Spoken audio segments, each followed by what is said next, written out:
নির্বাচনী প্রচারণা চালাতে গিয়ে হামলার শিকার হয়েছেন ঢাকা ৮ আসনের ১১ দলীয় জোট প্রার্থী নাসির উদ্দিন পাটোয়ারি। তার অভিযোগ, মির্জা আব্বাসের নির্দেশে তার উপর হামলা চালিয়েছে ছাত্রদল।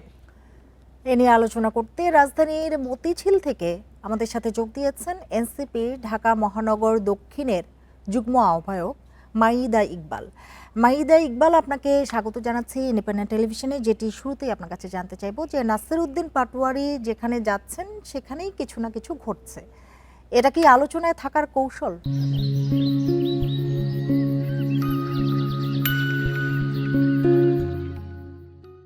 আসসালামু আলাইকুম, আমি মাইদা ইকবাল। আসলে আজকে যে ঘটনাটা ঘটেছে এটা কোনো বিচ্ছিন্ন ঘটনা না, এটা পরিকল্পিত হামলা। অভিযোগ আছে, প্রমাণ বের করার দায়িত্ব প্রশাসনের। ছাত্রদল সরাসরি হামলা করেছে আজকে। ছাত্রদলের দায় মির্জা আব্বাস এড়াতে পারে না, যেখানেই যাচ্ছে সেখানেই ছাত্রদল হামলা করছে। আসলে আমরা তো লাঠির রাজনীতি করি না, আমরা রাজনীতি করি নীতি দিয়ে। বিএনপি যে বারবার সন্ত্রাসী কার্যক্রম করছে তা প্রমাণ করছে ছাত্রদল। ছাত্রদল সরাসরি যেখানে হামলা করছে সেখানে মির্জা আব্বাস কিভাবে তার দায় এড়াতে পারে? জি, আপনি বলছেন যে এটা পরিকল্পিত হামলা। একটু জানতে চাই, আপনার কি মামলা করেছেন? আমাদের মামলা করা হয়েছে। এখন প্রশাসন এই দায় এড়াতে পারবে না। অবশ্যই প্রশাসনের উচিত সম্পূর্ণ তদন্ত করে প্রমাণ বের করে তারপর মানে বিচারের আয়ত্তায় আনা। মামলার একটু আরেকটা কথা বিস্তারিত। জি, বলুন। আরেকটা কথা, বিএনপি বারবার গণতন্ত্র মানবাধিকারের কথা বলে, তাহলে তাদের কর্মীরা যে এইভাবে হামলায় জড়িত থাকে, দল হিসেবে তাদের অবস্থান কি? জি, মামলা যে হয়েছে, কোন থানায় মামলা হয়েছে এবং আসামি কারা একটু বলবেন? আসলে এটা ভিডিও ফুটেজে হাবিবুল্লাহ বাহারের ছাত্রদল সরাসরি জড়িত, এবং এছাড়া বাহিরের ছাত্রদলের কর্মীরাও জড়িত ছিল, যারা আসলে হাবিবুল্লাহ বাহারে পড়াশোনাও করে না। তাহলে এটা কিভাবে হচ্ছে বিচ্ছিন্ন ঘটনা হতে পারে? আসলে যেখানে যেখানে হচ্ছে ঢাকা আর্টের বিভিন্ন ছাত্রদলের কর্মীরা সরাসরি যুক্ত। মাইদা ইকবাল, আমি জানতে চাচ্ছিলাম যে মামলা যে হয়েছে, আসামি কারা কারা? প্রধান আসামি, দ্বিতীয় আসামি, আসামি কারা আমাদের কারা? আমাদের আমাদের মামলা প্রসেসিং আছে, ভিডিও ফুটেজ কালেক্ট করা হয়েছে, যথাসময়ে প্রমাণ সহকারে আমরা মামলা করব। অর্থাৎ এখন এটা পর্যন্ত মামলা হয়নি? না না, জি, প্রসেসিং হচ্ছে। আসলে ভিডিও ফুটেজ দিয়ে সবার আইডেন্টি বের করা হচ্ছে। যেটি জানতে চাচ্ছিলাম শুরুতেই, যে নাসির উদ্দিন পাটোয়ারি যেখানে যাচ্ছেন সেখানে কিছু না কিছু ঘটছে, অন্যদের বেলায় তো ঘটছে না, যেমন নাহিদ ইসলাম রয়েছেন, তার না, বেলায় তো কিছু ঘটছে না। কালকেও আমাদের এনসিপির একজন ভাইয়ার উপর হামলা হয়েছে অলরেডি, আরেকজন প্রার্থী অলরেডি কালকেও হয়েছে, আবিল ভাইয়ের উপর অলরেডি হামলা হয়েছে। সো এটা নট অনলি নাসির উদ্দিন পাটোয়ারি। আসলে নাসির উদ্দিন পাটোয়ারি হচ্ছে অনেক বড় একটা ফিগার মির্জা আব্বাসের কাছে, যেটা হচ্ছে অনেক বড় একটা চ্যালেঞ্জের ব্যাপার। উনি, আমি জানি না আসলে উনি ভয় পাচ্ছে কিনা। জনগণ যেভাবে নাসিরুদ্দিন পাটোয়ারিকে একসেপ্ট করে নিচ্ছে, সেই জিনিসটা মির্জা আব্বাসের ভয়ের কারণ হয়তো বা। মির্জা আব্বাস একজন চাঁদাবাজ, সে তার জি, চাঁদাবাজির কারণে যেভাবে।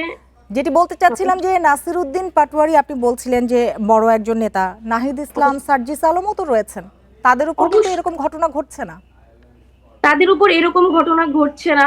আসলে নাসির উদ্দিন পাটোয়ারি যেভাবে হচ্ছে গিয়ে বড় ফিগার, আসলে যেভাবে মির্জা আব্বাস ভাইকে চ্যালেঞ্জ ছুড়ে দিচ্ছে, সেই জিনিসটা অন্য কেউ করতেছে না। মির্জা আব্বাস ব্যর্থ, যার কারণে সে হামলা করছে।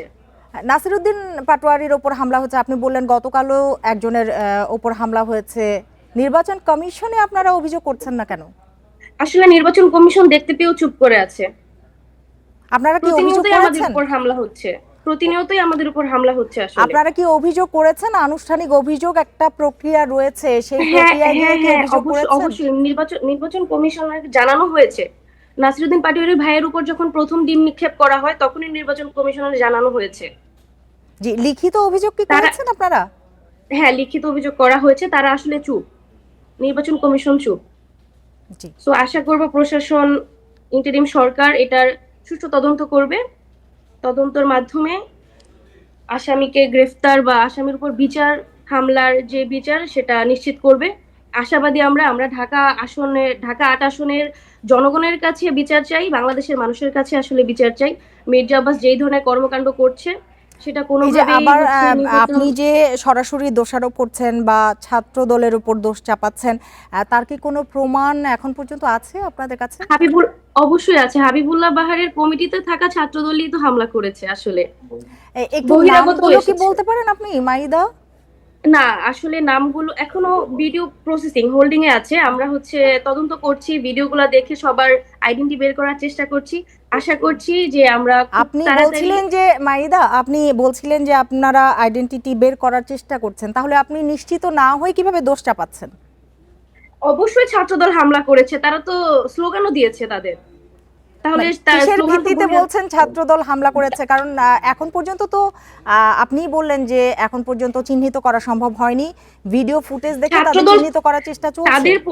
তাদের নাম বা পরিচয় এখন পর্যন্ত আইডেন্টিফাই করা হয়নি, বাট তারা ছাত্রদলের কমিটিতে আছেন এবং গিয়ে এটা আমাদের ভিডিও ফুটেজে সরাসরি আমরা দেখতে পেয়েছি।